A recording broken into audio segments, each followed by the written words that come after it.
dia, boa tarde, boa noite, cervejeiros, sommeliers ou entusiastas de cerveja.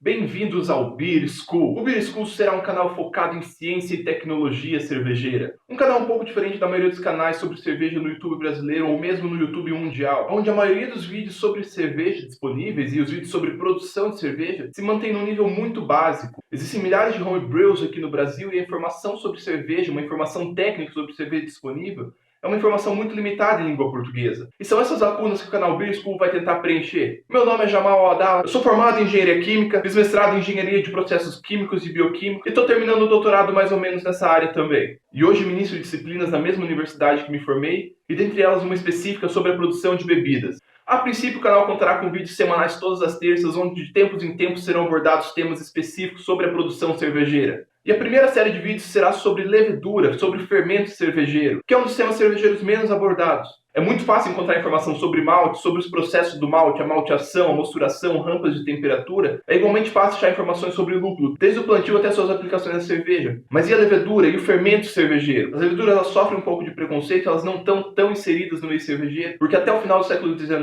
não se conhecia a existência da levedura, ou na verdade não se conhecia a importância da levedura dentro do processo cervejeiro. Porém, a levedura ela tem um papel muito mais importante que só criar álcool e CO2. E os sabores criados pela levedura podem ser excepcionais. E para muita gente, esses sabores podem superar até os sabores provenientes do malte ou os sabores provenientes do lúpulo, que são sabores muito notáveis em cervejas belgas ou mesmo em cervejas alemãs de trigo. Porque nós cervejeiros nós não fazemos a cerveja. Nós juntamos os ingredientes e damos condições para que a levedura faça a cerveja. Nós somos nada mais que uma mera ajudante dessa levedura. E em função de não se ter conhecimento sobre a levedura, ou na verdade não se ter conhecimento sobre os efeitos da levedura, praticamente não se encontram referências históricas sobre o uso da levedura na cerveja. Nem na nossa famosa lei de Reinheitsgebot é constado o uso da levedura. Pesquisadores e historiadores acreditam que o uso da levedura começou por volta do século XII, onde os mestres cervejeiros começaram a utilizar o final de uma produção ou pegar a parte superior de uma produção que estava em andamento para dar início a um novo processo cervejeiro. E com esse fato começou o início da domesticação da levedura. Nesse caso acontecia mais ou menos o seguinte: quando um lote de cerveja saía de acordo com o que os cervejeiros na época achavam adequado, tinha um bom sabor, uma vida de prateleira boa, o resto do mosto cervejeiro desse processo era usado para iniciar um novo processo. E nesse mosto tinha uma concentração bem alta de leveduras, muito mais do que se tinha no ar, que era como era feito todas as fermentações antigamente.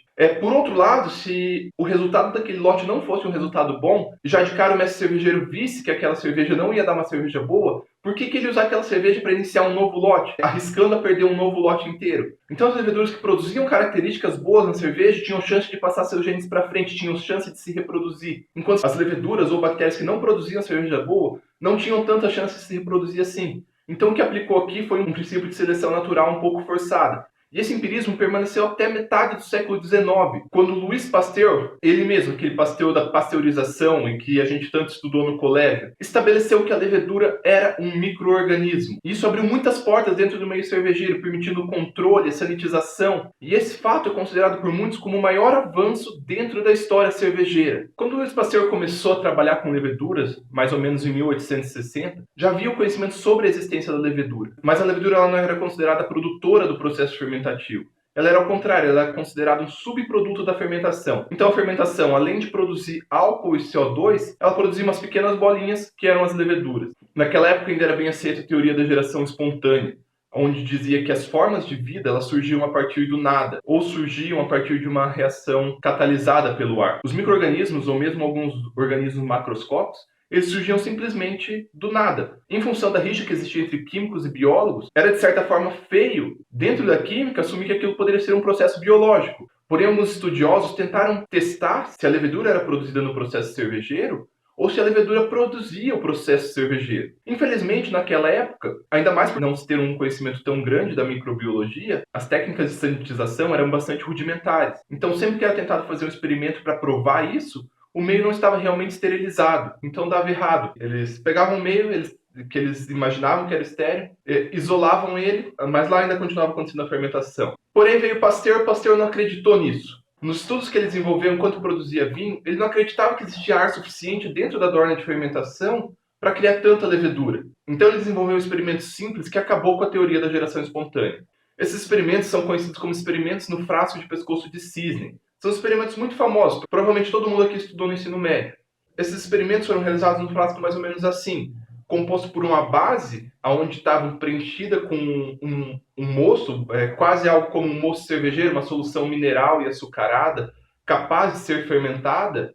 Porém, na saída desse frasco, o formato desse tubo de saída tinha um sentido especial. Ele era aberto, permitindo o ar entrar e sair do frasco, porém no processo de volta, as partículas de poeira ficariam presas na parede desse pescoço de cisne. O ar que conseguia voltar para dentro, ele era isento de poeira. E as leveduras e bactérias, elas são carregadas por essas partículas de poeira. De fato, isso funcionou tão bem que existem experimentos que ele fez 200 anos atrás, que estão estéreis até hoje. Então o que aconteceu? Quando ele fervia esse mosto, matava as bactérias que já estavam lá dentro, matava as leveduras que já estavam lá dentro, mesmo tendo contato com o ar, esse mosto ele não fermentava. Então isso pôs em xeque a teoria da geração espontânea. Porque estava em contato com o ar? Se estava em contato com o ar, por que não havia fermentação? E outro fato muito relevante é que quando ele quebrava esse pescoço de cisne, e quando o mosto passava a ter contato direto com o ar externo, a fermentação se iniciava. E esses resultados foram tão controversos que Pasteur passou os próximos 15 anos da vida dele tentando provar certos aspectos sobre esses experimentos. Até que em 1879, com os resultados bem fundados, ele pode escrever o seguinte: nós não precisamos mais dizer eu acho que. Agora nós podemos dizer nós sabemos que a levedura é quem faz o processo fermentativo. E nesse processo ele não provou só o que a levedura estava fazendo, mas ele provou outro fator muito importante, que os off-flavors, ou sabores desagradáveis da cerveja, eles provêm de outras leveduras e outras bactérias que estão no meio cervejeiro. Ele propôs caminhos para curar o que ele chamava de doença da cerveja. Na época, então, algumas cervejarias começaram a adotar os ensinamentos de Pasteur e aplicar as técnicas que ele postulou em seus processos, limpando as leveduras dele, aplicando técnicas de sanitização, sendo que o maior destaque delas foi para uma cervejaria bem conhecida, talvez vocês já até tomaram uma cerveja deles, que é a Carlsberg, uma cervejaria dinamarquesa. A Carlsberg, em 1883, sob direção de Emil Christian Hansen, foi capaz de isolar a primeira cepa de levedura cervejeira, que ficou conhecida como Saccharomyces carlsbergensis. Olha que coisa louca! Uma levedura chamada de Saccharomyces geradora de Carlsberg.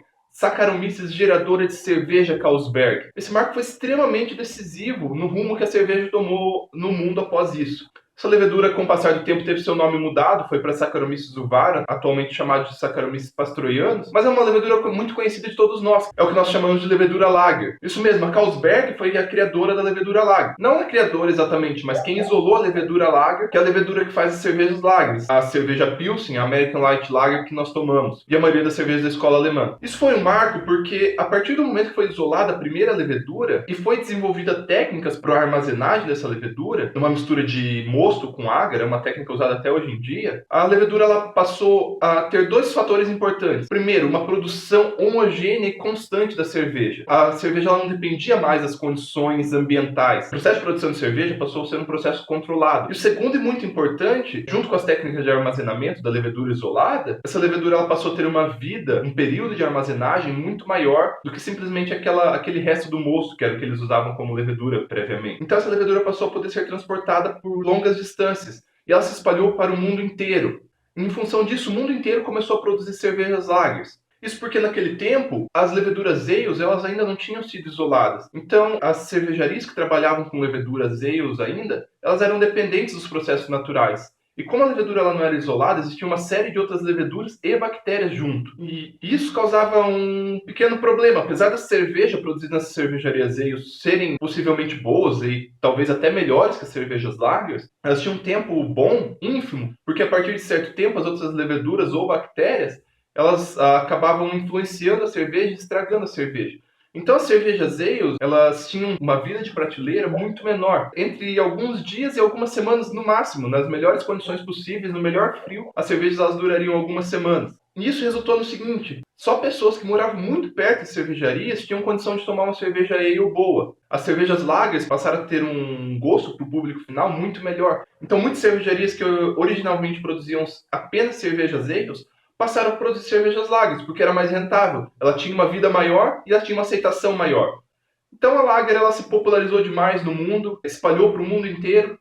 E hoje em dia, apesar da gente ter as leveduras ales totalmente isoladas, sem problema nenhum, cepas extremamente específicas, o marketing que houve nesse tempo e a cultura que se impregnou fez a cerveja lager ser tão popular quanto ela é hoje. E dificilmente, mesmo as leveduras ales ou algum outro tipo de cepa de levedura que possa porventura aparecer, dificilmente tirará a cerveja lager do seu patamar, porque já está impregnado, já é cultural. Isso aconteceu em função de ter sido a primeira levedura isolada no meio cervejeiro. Mas então, se hoje em dia a levedura ela já é isolada e já está pura em sua forma como deve ser usada, por que isso da fermentação é tão importante? Nós costumamos dividir o processo cervejeiro em duas etapas. A etapa que a gente chama de lado quente e a etapa que a gente chama de lado frio. A etapa quente da produção de cerveja, ela consiste na moagem do malte, na extração do amido, na conversão do amido em açúcar, na lupagem, em todos esses processos que a gente faz enquanto o mosto cervejeiro está quente. E o produto final da etapa quente é o que a gente chama de mosto lupado, uma solução açucarada e lupada com total condição para as leveduras se desenvolverem. A etapa fria ela ocorre quando esse mosto ele é refrigerado e a levedura é inoculada, então se dá início ao processo de fermentação. Dependendo das características da sua cerveja e da levedura que você está usando, nesse processo, entre 50% a 80% do extrato do seu mosto, ou seja, da solução açucarada, proteica do seu mosto, vai ser consumida, sendo que o resto vai ser composto de proteína, dextrinas e alguns substratos não metabolizáveis presentes no mosto. Como regra geral, aproximadamente 46% desse açúcar que foi convertido, ele virou CO2. 48% desse açúcar vira álcool e 5% desse açúcar vira mais levedura ainda. Após a gente ficar com aquela lama lá embaixo, uma lama espessa, aquilo lá é pura levedura. É levedura viva e viável ainda por sinal. E se a gente fizer a soma desses valores, essa conta ela não fecha 100%. Isso porque além desses três compostos que são visíveis, mensuráveis, existe uma série de outros compostos extremamente importantes que são produzidos em quantidades muito pequenas, quase tão importantes quanto o álcool, quanto o CO2 estão dentro da cerveja. Eles mudam totalmente a característica da cerveja. São ésteres, cetonas, álcoois, outros tipos de álcoois que não sejam etanóis, álcoois superiores, compostos fenólicos, compostos sulfurados. Tão importante que se você pegar o mesmo mosto cervejeiro, exatamente o mesmo mosto, dividir ele em dois, e em cada um inocular uma levedura diferente, fermentar numa temperatura diferente, a cerveja proveniente desses dois mostos vão ser talvez até inidentificáveis que são a mesma cerveja. Uma delas pode ter um perfil aromático muito maior, um corpo muito maior, enquanto a outra pode ter um perfil sem aromas, mais refrescante, com um corpo mais seco. Então, controlar a fermentação é fundamental para o cervejeiro, porque não só as etapas que estão na parte quente influenciam na produção de cerveja, mas muito as etapas que estão na parte fria também. Então, o que a gente pode fazer para melhorar isso daí? A primeira parte é aprender a reconhecer quando existe algum problema com a levedura. Um gato, um cachorro, uma criança, ela pode chorar, pode gritar se ela está tendo algum problema. Já a levedura ela não tem essa capacidade. Mas ela dá sinais para a gente que alguma coisa não está acontecendo certo com ela.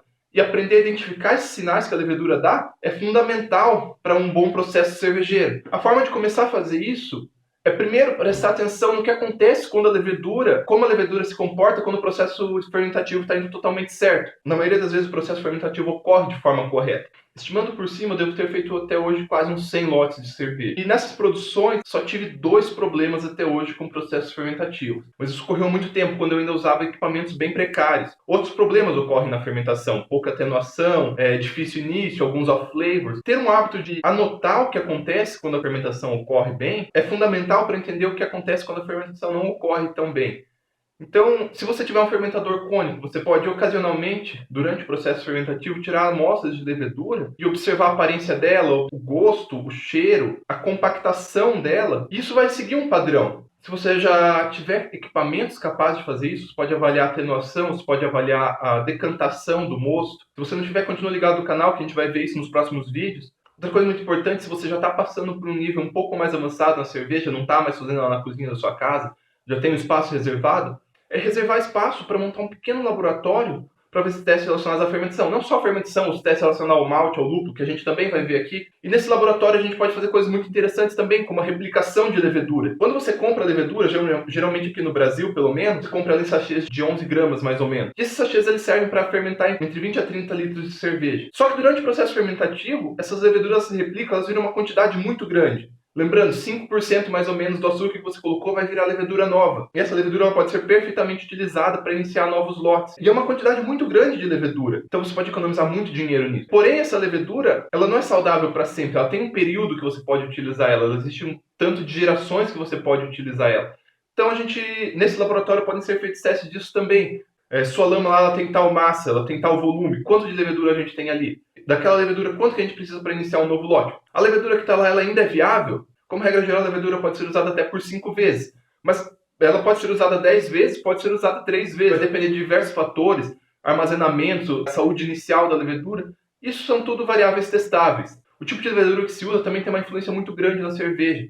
Existem leveduras focadas para alguns aspectos e leveduras focadas para outros aspectos. Outra coisa que a gente vai ver aqui é como escolher a levedura certa para o tipo certo de cerveja que nós queremos fazer. E como utilizar as propriedades da levedura, as propriedades declaradas da levedura, para projetar uma cerveja. Porque existem dois jeitos de fazer a cerveja. Ou você joga tudo lá e espera o que vai acontecer, ou você mira em alguma coisa que você quer que aconteça e projeta a cerveja para chegar nisso. Outra coisa muito interessante que dá para fazer com levedura, coisa que eu gosto muito, é replicar a levedura de cerveja clássica. Se você comprar uma cerveja e ela não for pasteurizada, você tem total condição de pegar aquela levedura que está na cerveja e por meio de um processo muito cuidadoso, um processo muito asséptico, replicar aquela levedura e usar aquela levedura para você mesmo. Isso é incrível, porque você vai usar cepas de levedura, você nunca teria acesso comprando elas de fornecedores. Então é isso, galera. Se você gostou do vídeo, então por favor clica aqui ou aqui em gostei, eu não sei, meu primeiro vídeo ainda. Se inscreva no canal, compartilhe se for possível, porque a missão de fazer esse canal vai ser uma missão um pouco ingrata. Se você der uma olhada rápida no YouTube brasileiro, ou mesmo no YouTube mundial, os vídeos sobre produção de cerveja, eles têm uma quantidade de acesso muito pequena. Agora imagina um vídeo um pouco mais técnico sobre cerveja. Então esse canal ele já começa meio que fadado a não ter visualizações. Mas o objetivo em geral é tentar contribuir para aumentar a cultura cervejeira, porque se a cultura cervejeira ela aumentar, a quantidade de cervejas artesanais vai aumentar, que é algo que vem acontecendo de forma incrível nos últimos anos. E todos nós teremos acesso a mais cervejas artesanais, mais cervejas de qualidade, e por um preço muito mais justo. Então, por favor, mais uma vez, se você gostou, clique em gostei, se inscreva no canal e até terça-feira que vem.